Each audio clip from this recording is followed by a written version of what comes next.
다니엘 1장 함께 읽겠습니다. 유다 왕 여호야김이 다스린 지 3년이 되는 해에 바벨론 왕 느부갓네살이 예루살렘에 이르러 성을 에워쌌더니 주께서 유다 왕 여호야김과 하나님의 전 그릇 얼마를 그의 손에 넘기심에 그가 그것을 가지고 신할 땅 자기 신들의 신전에 가져다가 그 신들의 보물 창고에 두었더라.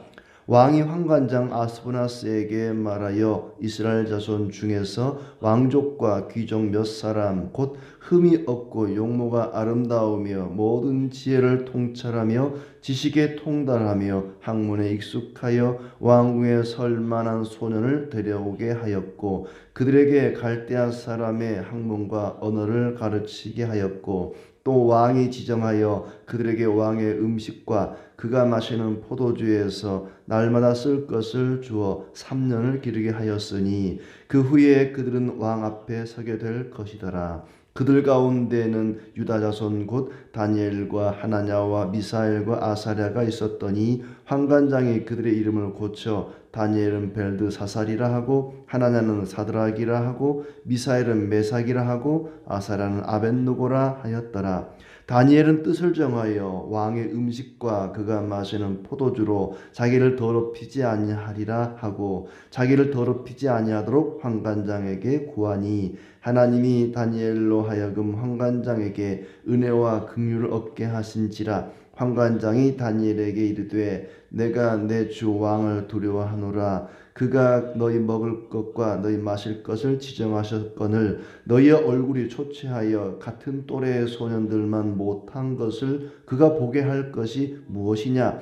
그렇게 되면 너희 때문에 내 머리가 왕 앞에서 위태롭게 되리라 하니라. 환관장이 다니엘과 하나냐와 미사엘과 아사랴를 감독하게 한 자에게 다니엘이 말하되 청하오니 당신의 종들을 열흘 동안 시험하여 채식을 주어 먹게 하고 물을 주어 마시게 한 후에 당신 앞에서 우리의 얼굴과 왕의 음식을 먹는 소년들의 얼굴을 비교하여 보아서 당신이 보는 대로 종들에게 행하소서 하매 그가 그들의 말을 따라 열흘 동안 시험하더니 열흘 후에 그들의 얼굴이 더욱 아름답고 살이 더욱 윤택하여 왕의 음식을 먹는 다른 소년들보다 더 좋아 보인지라. 그리하여 감독하는 자가 그들에게 지정된 음식과 마실 포도주를 제하고 채식을 주니라. 하나님이 이 네 소년에게 학문을 주시고 모든 서적을 깨닫게 하시고 지혜를 주셨으니 다니엘은 또 모든 환상과 꿈을 깨달아 알더라. 왕이 말한 대로 그들을 불러들을 기한이 찼으므로 환관장이 그들을 느부갓네살 앞으로 데리고 가니 왕이 그들과 말하여 보매 무리 중에 다니엘과 하나냐와 미사엘과 아사랴와 같은 자가 없으므로 그들을 왕 앞에 서게 하고 왕이 그들에게 모든 일을 묻는 중에 그 지혜와 총명이 온 나라 박수와 솔객보다 10배나 나은 줄을 아니라. 다니엘은 고레스 왕 원년까지 있으니라. 아멘. 예. 오늘도 주님의 은혜 가운데 또 즐겁고 복된 날 되시기를 축복합니다. 뜻을 정한 다니엘이라는 제목으로 함께 말씀을 나누고자 합니다. 이제 길고도 길었던 에스겔서를 마치고 다니엘서를 왔는데 다니엘은 그리 길지 않습니다만은 다니엘이라고 하는 그 인물이 굉장히 그 위대한 이스라엘 역사에 있어서 아주 훌륭하고도 위대한 그런 인물로 평가되고 있어서 누구보다도 더 잘 알려진 그런 인물입니다. 에스겔은 바벨론에 끌려간 포로민들, 동족들에게 하나님의 말씀을 전하는 그런 선지자였다면 다니엘은 왕궁에서 왕을 상대로 하고 또 나라를 다스리는 그런 권세자로 바벨론에 있으면서 하나님의 말씀을 또 기록했던 그런 선지자입니다. 그러니까 같은 시대에 하나님 말씀을 전하는 선지자였지만은 한 사람은 일반 평민들에게 포로들에게 말씀을 전했고 한 사람은 왕궁에서 활동을 했던 인물입니다. 포로 시대를 배경으로 하고 있으니까 굉장히 척박한 상황이었죠. 그냥 일반 평민이든 왕궁에서 살았던 남의 나라에 포로로 끌려간다고 하는 것은 그렇게 녹록지 않은 상황입니다. 그런 가운데서도 믿음을 지키는 것이 어떤 것인지를 다니엘은 우리에게 보여주고 있습니다. 1절, 2절은 어떤 역사적인 배경을 이야기하고 또 3절부터 7절은 다니엘과 친구들이 포로로 끌려갔다 하는 것을 보여주고 또 8절부터 마지막 절까지는 다니엘과 친구들의 어떤 선택, 그들의 믿음 이런 것들을 보여주고 있습니다. 여호야김 왕 3년차 되던 때에 바벨론의 느부갓네살 왕이 예루살렘을 포위했다 그랬습니다. 여호야김 왕은 애굽에 의해서 이제 왕으로 세워졌거든요. 그러니까 그때 당시에 이제 애굽과 나란히 패권을 다투던 바벨론 왕 느부갓네살이 기분이 나쁜 거죠. 내 말을 들어야 되는데 여호야김이 애굽의 말을 들으니까 아마 그래서 예루살렘을 둘러쌌던 것 같아요.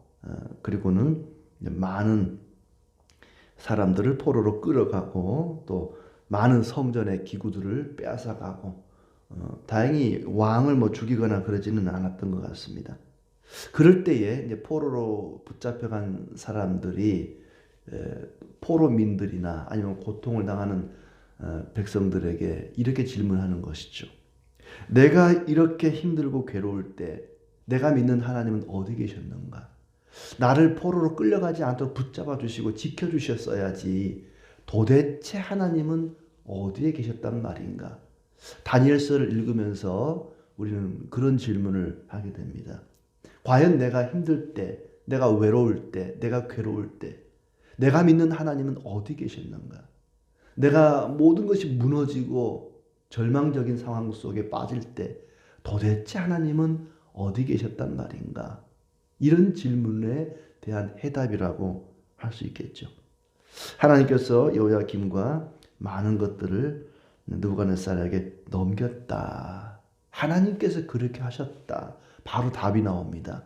하나님이 그렇게 하신 것이다. 나라가 망한 것도 포로로 끌려간 것도 많은 기구를 빼앗긴 것도 하나님이 넘긴 것이다. 3절부터 보면은 느부갓네살 왕이 예루살렘 백성 가운데 쓸만한 사람들을 선별해서 포로로 끌고 갔다 그랬습니다. 왕족, 귀족, 엘리트들을 끌고 갑니다. 흠이 없고 잘생기고 똑똑한 그런 사람들을 잡아서 끌고 간 거죠. 제가 그 시대에 살았으면 저는 안 끌려갔을 것 같아요. 세 가지 중에 하나도 해당이 안 될 것 같아서 다행이다 하는 생각이 들기도 하는데 아무튼 이제 이렇게 명문가, 귀족들, 엘리트, 잘생기고 똑똑한 그런 젊은 사람들을 끌고 갑니다. 왜냐하면은 이 바벨론이라는 나라는 굉장히 넓은 영토를 가진 제국이거든요. 그러니까 왕이 혼자 다 다스릴 수가 없어요. 그래서 똑똑한 사람들을 곳곳에 보내서 나라를 자기 방식대로 다스려 가야 되는데 이제 이스라엘 사람들이 꽤 똑똑하거든요. 그리고 이제 나이 많은 사람들을 데려가면은 이 정신 개조가 힘든 거죠. 그러니까 젊은 사람들 아마 다니엘과 친구들이 10대로 여겨집니다. 10대 정도로 보이고 그러니까 이제 그 에스겔 같은 경우는 25살에 끌려갔고 그 2차 포로 때 끌려갔거든요. 다니엘은 1차 포로 때 10대 때 끌려갔으니까 아마 연배는 비슷할 것 같아요. 에스겔이나 다니엘이나. 근데 이 다니엘은 1차 포로 때 이제 끌려간 겁니다. 근데 10대 때 젊은 사람들을 끌고 가서 3년 동안 바벨론 학문과 바벨론 언어를 가르쳤다. 바벨론의 어떤 문화와 역사와 학문과 또 어떤 언어를 이제 가르치면서 바벨론 사람들로 만들어가는 거죠. 3년 동안 왕의 음식과 포도주를 주며 기른 후에 왕 앞에 서게 할 그런 계획으로 아주 특별 훈련 코스를 3년 동안 보내게 되는 겁니다. 그들 가운데 다니엘, 하나냐, 미사엘, 아사랴가 있었다. 그런데 그들의 이름을 바벨론식으로 개명해 버리죠. 예전에 일제시대 때 창씨 개명한 것처럼 다니엘은 벨르사살, 사드락, 메삭, 아벳느고 이런 식으로 바꿔버렸다. 8절부터 보면 다니엘이 뜻을 정했습니다. 다른 건 다 괜찮은데 왕의 음식과 포도주로 자기를 더럽히지 않기로 그렇게 뜻을 정하였습니다. 내가 다른 건 다 용납하고 받아들일 수 있지만 왕의 음식과 포도주만큼은 내가 먹고 마실 수가 없다. 느부갓네살은 이 젊은이들을 잘 먹이고 잘 가르쳐서 바벨론 사람으로 만들려고 지금 하는데 다니엘과 친구들이 그렇게 호락호락하지 않습니다. 과연 내가 바벨론 사람이 될 것인가? 하나님의 사람이 될 것인가? 하나님의 사람으로 계속 남아있을 것인가? 바벨론 사람이 될 것인가? 그들은 갈등했을 것입니다. 그런데 다니엘과 친구들은 부분적으로 수용하기로 한 것이죠. 일단 배우기로 합니다. 바벨론의 학문과 언어를 배우자. 그리고 열심히 배워서 그들이 최고 점수를 받았습니다. 20절에 보니까 모든 일을 묻는 중에 그 지혜와 총명이 온 나라의 박수와 술객보다 10배나 나았다. 뭐 탁월한 성적으로 졸업을 한 겁니다. 그런데 그 모든 것이 하나님 은혜였다고 이야기하죠. 17절에 하나님이 이 소년에게 학문을 주시고 모든 서적을 깨닫게 하시고 지혜를 주셨다. 특히 다니엘에게는 환상과 꿈을 깨달아 알게 하는 그런 은혜를 주셨습니다. 하나님의 역사로 그들이 최고 점수를 얻게 된 것이죠. 그들은 바벨론 사람들에게 덤벼들지 않았습니다. 나는 이 학문을 못 배우겠습니다. 싫습니다. 안 하겠습니다. 도망가지도 않고 싸우지도 않았습니다.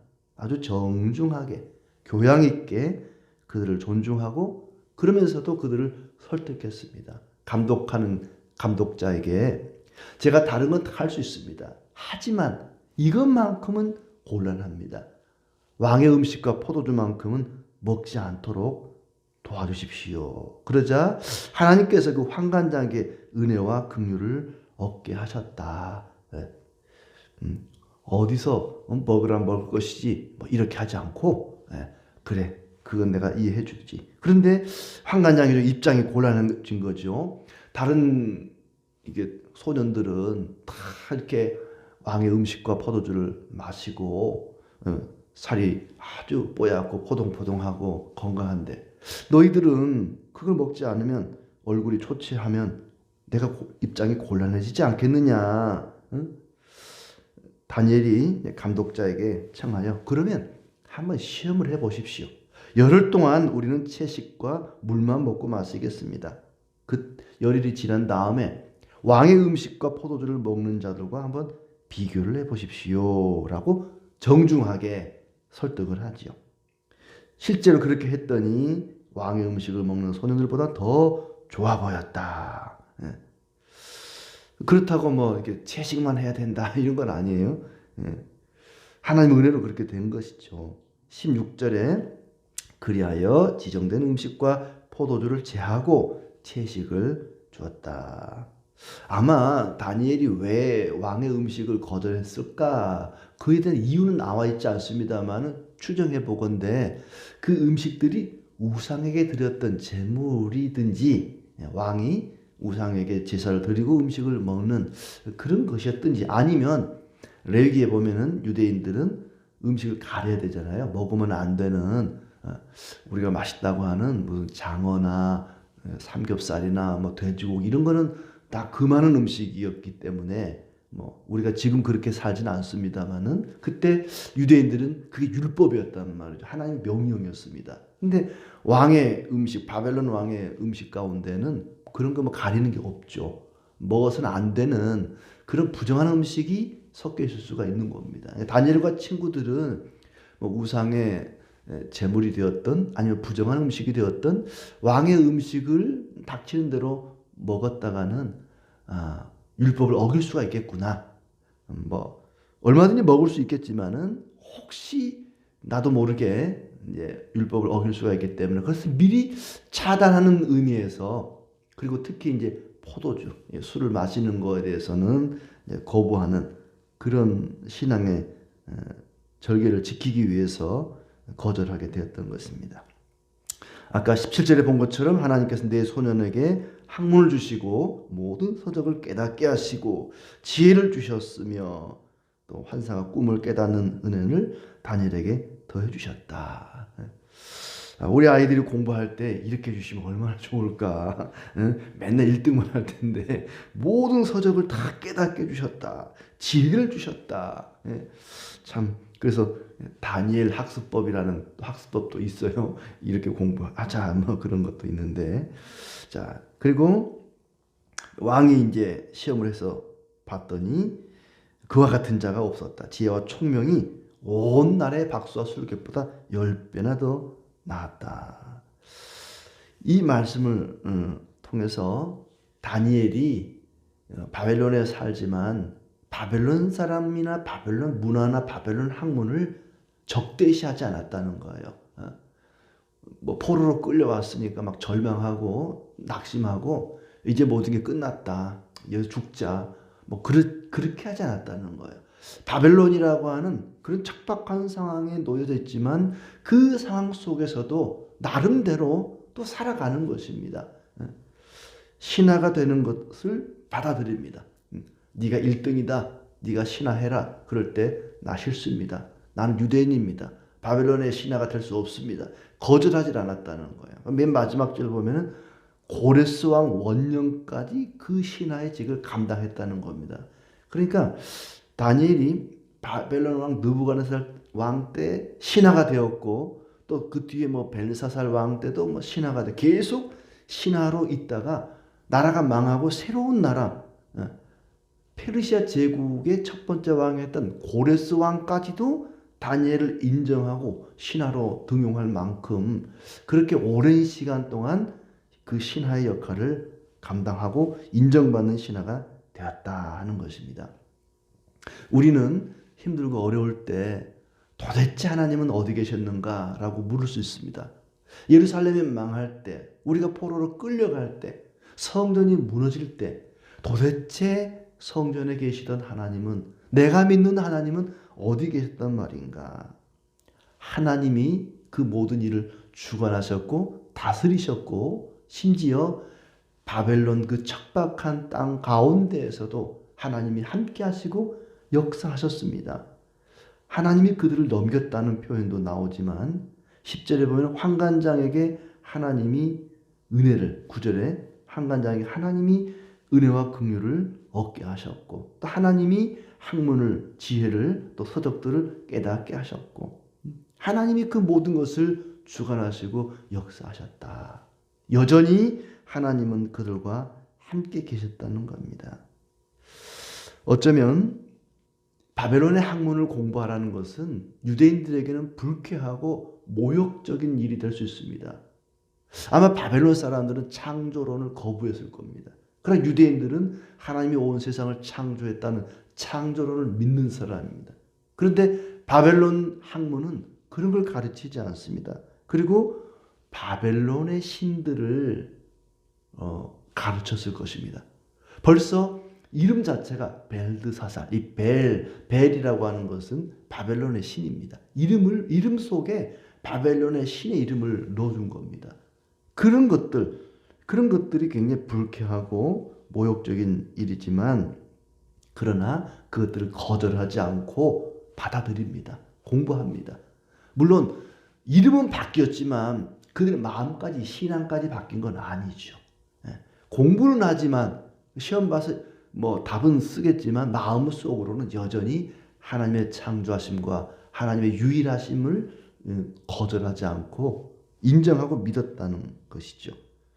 그리고 왕의 음식과 포도주를 거절하고 그걸로 자기를 더럽히지 않기로 뜻을 정했습니다. 어쩌면 음식이라는 것은 사소한 것일 수 있습니다. 그냥 먹을 수 있어요.